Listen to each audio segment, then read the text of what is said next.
kuya, mukhang napipinto ang People Power 3. At ito nga po ay dahil sa napipintong, hindi nyo nakikita ang ginaganon ko. Pero nakikita yan sa Princess Maui 2 sa ating backup channel. Na merong 4,000 mahigit na followers. So kung nandito kayo sa Princess Maui 1 or yung main channel natin where 41,000 magto 42,000 po tayo dito, please subscribe po sa Princess Maui 1 para nakikita niyo yung mga kung ano-ano pa mga pinagkembot-kembot ko dyan. Or pinapakita ko sa ating discussion kasi ina-apply ko po sa aking pagbo-vlog ang natutunan ko naman sa aking pag-aaral, no? Bilang secondary school teacher na dapat kapag nagtuturo or nagdi-discuss, meron ka ring pinipresent, meron kang visual aids, di ba?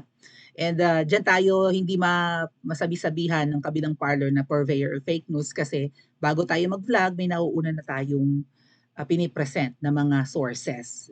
Primary, secondary. Ay! Naku! Nadi-disconnect yawa agad. Nadi-disconnect yawa agad ang signal baga. Oh.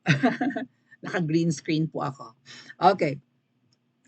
So, yeah, dapat po may mga sources ka, primary, secondary sources, tertiary media usually, di ba, secondary sources o kaya mga books, ganyan. But mostly mga na-publish na or na ibalita na bago tayo mag-react. So, mukhang nagkaroon si Pangulong Duterte ng interview pero in Visayan language. Si Pangulong Duterte nakakapagsalita ng multiple languages.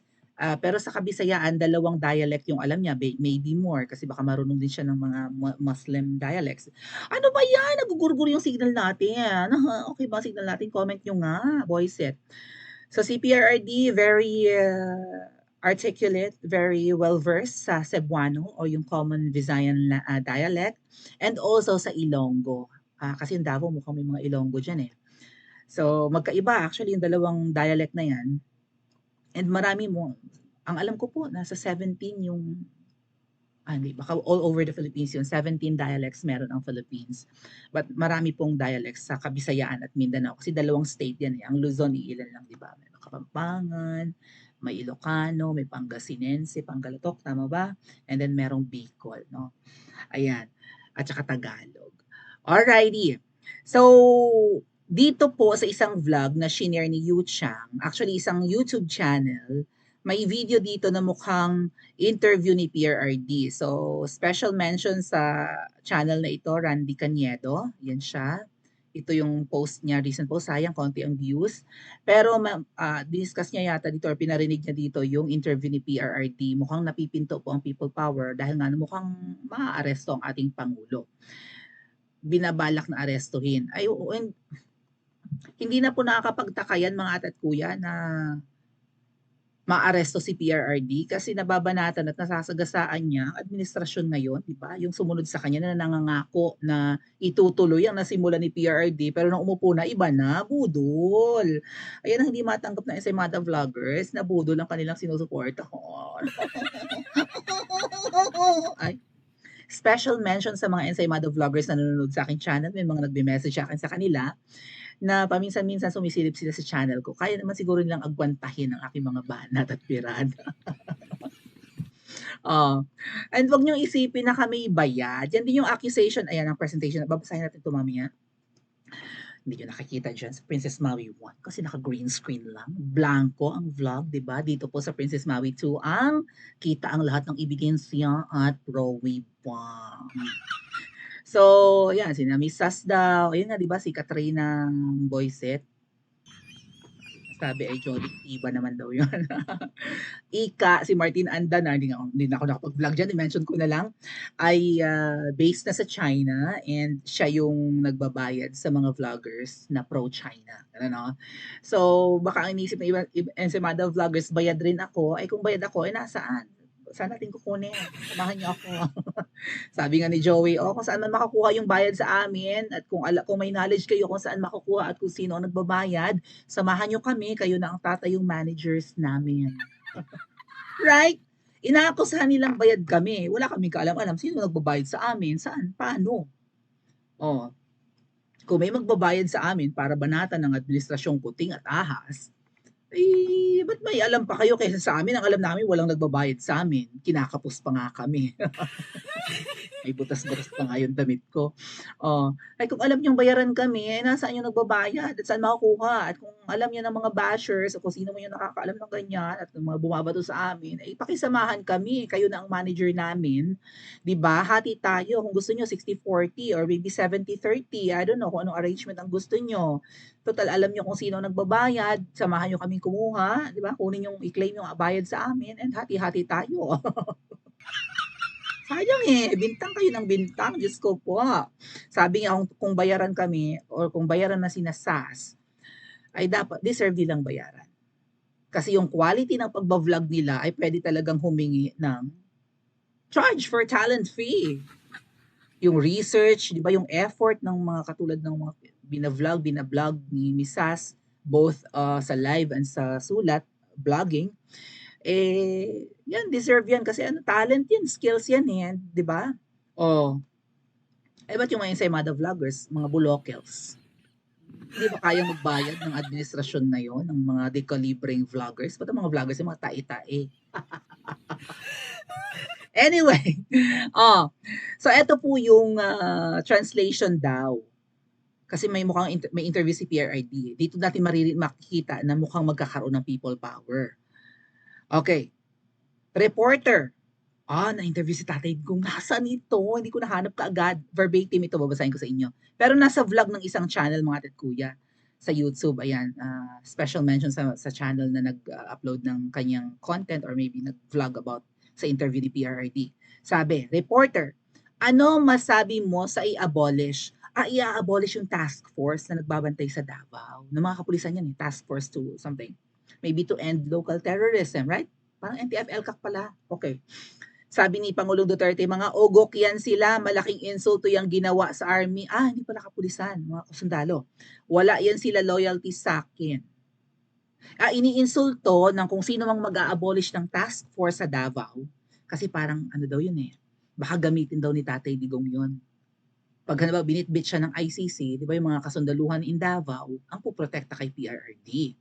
Mga ugok daw yung mga mag-a-abolish. Mukhang si Ahas ang may balak niya. Tambi and si Hello Kitty na walang kaalam-alam pero kinukonsinti ang lawa na salot sa Pilipinas. Okay. Malaking insulto daw kapag inabolish yung task force ng Davao sa mga kasundaluhan. Walang loyalty ang mga kasundaluhan kay PRRD. Ang loyalty ng army ay sa bansa. Maayos ang pagdala ko sa military, pati pulis, sabi ni Tatay Digong. Naiintindihan ko sila. Yung kaibahan ko sa kanila or sa ibang presidente, sila kasi hindi marunong magdala or hindi marunong makisama. Yun daw ang kaiba ni PRRD, sabi niya sa reporter. Sa ibang mga pangulo, hindi marunong makisama sa tao. Hindi kasi sila nagdaan sa hirap, totoo. Bakit? Yung nakaupo bang pusa ay elite? Iba pa rin po talaga ang galing sa hirap. Kaya no matter how, 'di ba? Nalulungkot tayo na karamihan sa atin ay mahirap or laki sa hirap. In a way, kung magre-reflect naman tayo or magmumuni-muni, parang okay, mahirap kami no, nagdidildil ng asin, toyo at mantika ang ulam sa kanin, 'di ba? Or nanghihingi na lang ng papaya sa kapitbahay pero hindi naman malungkot ang childhood natin. Ngayon na lang natin na-realize yun na malungkot pala.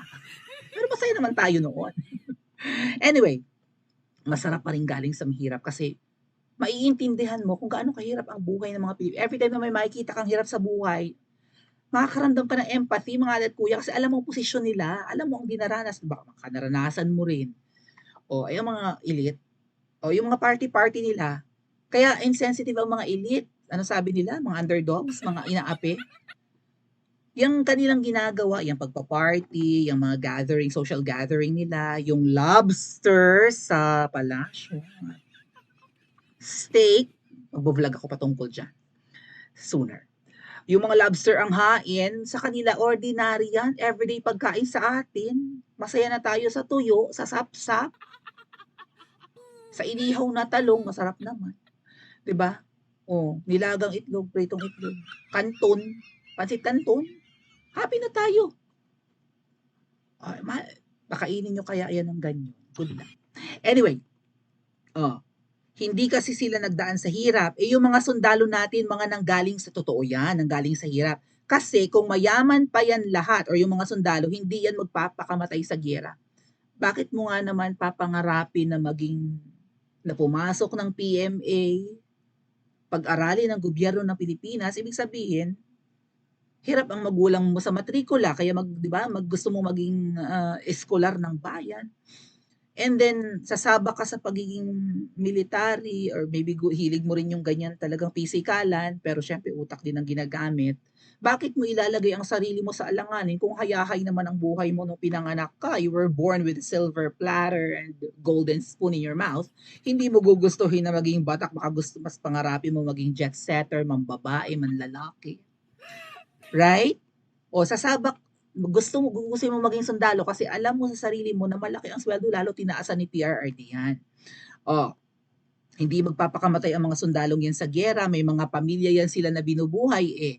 Yun ang hindi naiintindihan ng mga presidente na iba. Ako, naiintindihan kong hirap na isipin nyo na lang. Every time na, di ba, ma-assign sa kung saan man ang mga kasundaluhan natin, ang isang paa di ba?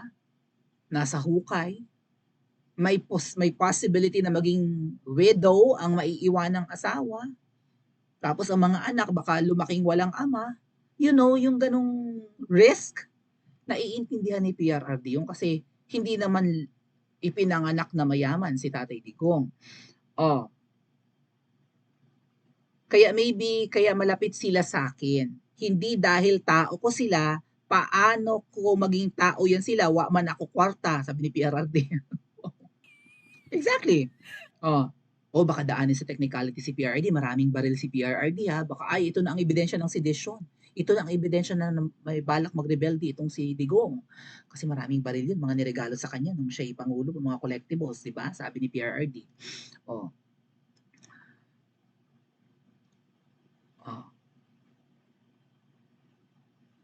Okay. Magaling lang ako makisama kaya nasa tabi ko sila yung mga sundalo. Kumbaga mahal ng mga sundalo si PRRD.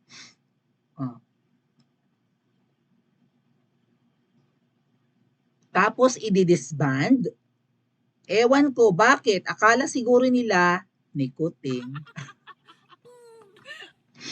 Sabi dito sa verbatim, si Kuting, akala siguro nila ni Kuting at saka siguro ni Jahas, di ba? At saka ni Tambi na private army ko yan sila, yung mga kasundaluhan naka-assign sa Davao, yung task force na yon.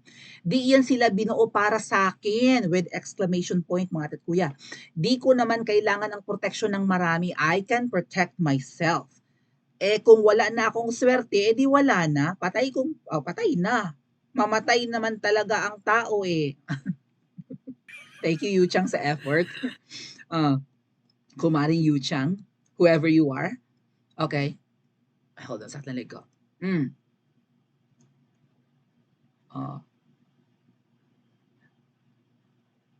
Mamatay naman talaga ang tao eh. Pero hindi ko concern yan sa gawin nila. Ang akin, syempre, naaawa ko sa mga tao pag gagawin nila yan. Yung ICC, huwag kayong mag-alala, exhibitionan ko yan. Ang unang sabihin ko dyan, no jurisdiction. Wala silang jurisdiction sa akin. Kaya di talaga ako pahuli ng buhay. Magpahuli ako sa kanila, pero patay. Ano kaya ibig sabihin ni PRD doon? Subukan niya akong hulihin. Magbabaril ako sa sentido. Or magbabaril siya sa bunganga. Oh no. PRD, wag ka magpakamatay, Lord. Ang mga taong pumapatay na, di ba? Ang nagpapakamatay ay pwedeng dumiretso sa inferno, right? Thou shalt not kill na eh. So, Tatay Digong, you're destined to go to heaven. At least that's what we understand or what we expect. Dahil mabuti kang leader, mabuti kang, di ba? Mabuti kang ama ng bayan, hindi lang ama ng iyong pamilya. Malamang ikaw ay di ba? Para ka sa langit. Deserve mo yan. Huwag mong patayin ang sarili mo. Pero, kung kinakailangan gawin ni PRRD yan para gulantangin ang buong Pilipinas, baka gawin niya. Lord Jesus! The blood of PRRD will be in the hands of Kuting and Ahas. And Tambi and lahat ng mga walang hiya at mga Tomb Raider sa kanya mga politiko. Nasa mga kamay nila ang dugo ni PRRD. Pag ginawa ni PRRD, hindi siya magpapahuli ng buhay. Sinabi niya, kung mahuhuli siya pero tegi bumbong. Or maybe makipagbarilan makipagbarilan ka na PRRD. Rat-ratin mo na, mga yawa na. Kung arestuhin ka ng mga kano, makipagbakbakan ka PRRD, kaysa wala. Di ba? Kaya, baka makasuhan ako ng sedition. Kahit ako'y baby vlogger lang. But, you know, kung ako tatanungin yung mga tat kuya, kung si PRRD ay baka magbangbang na, subukan niyo akong hulihin para magulantang ang tao bayan. Magwawala ang taong bayan pag may nangyari kay PRRD hindi maganda. So, pinakamaganda niyang gawin, huwag niyang gurgurin ang sarili niya, di ba? Huwag siya magbaril or makipaglaban siya. Pag may aaresto, may dumating sa pintuan niya, sa bahay niya sa Matina, ikasam mo na ang banga. Banga naman ang takas. Baka tayo. Anyway, ano sabi?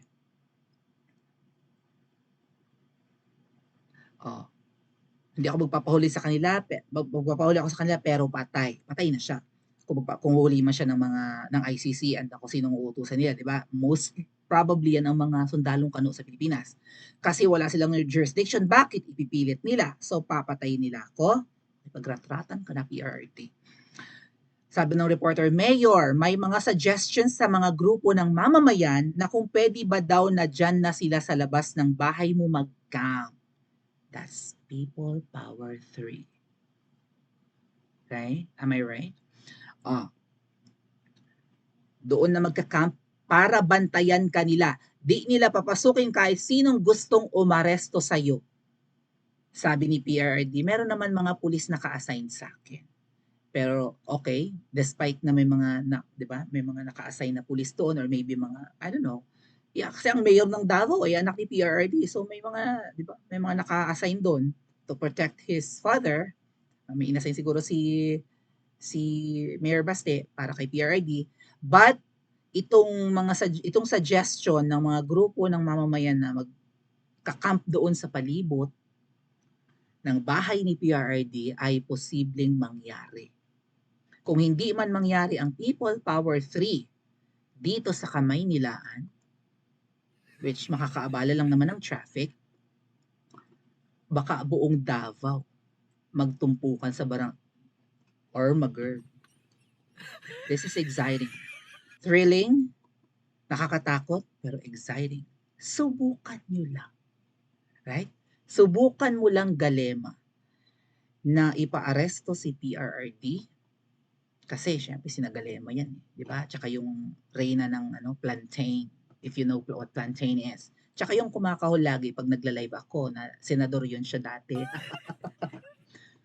Mga dilaw yan. Dilawans, oligarchs. Si Galema, dilaw yan . Oligarch din naman ang apelyido ni Galema. Sila yan. At may nagsabi nga po, maybe it was Attorney Glenn Chong, na napilayan daw kasi ang negosyo ni Galema nung si PRRD nakaupo. Kaya nga gusto nilang ma-appoint, di ba, sa Department of para siguro tuloy ang kamkaman nila. Ay, hindi in-appoint alam kasi ni PRRD kung ano ang vision ni Muning. Tapos, Diyos ko, tayo nakinig kay Tatay Digong, matigas ng ulo. Wala tayong kaalam-alam mga ate at kuya. Wala tayo nabudol. Even ang anak ni Tatay Digong nabudol.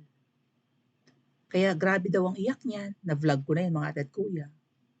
Or maybe I should, kapag na-contact ko ulit yung puting hito, share ko sa inyo kung ano ng mga hakbangin ng Green Eagle or yung anak ni Haribon or ni Dirty Harry or ang anak ng Agila ng Davao, di ba? Anak na babae. So, subukan lang nila. Wala na. Sira na ang unity, mga ate at kuya. Ang kulay ng unity may hindi green and green and red, kundi red and yellow. Agree ba kayo? Pa-comment po sa comment section at mag-like and subscribe din po.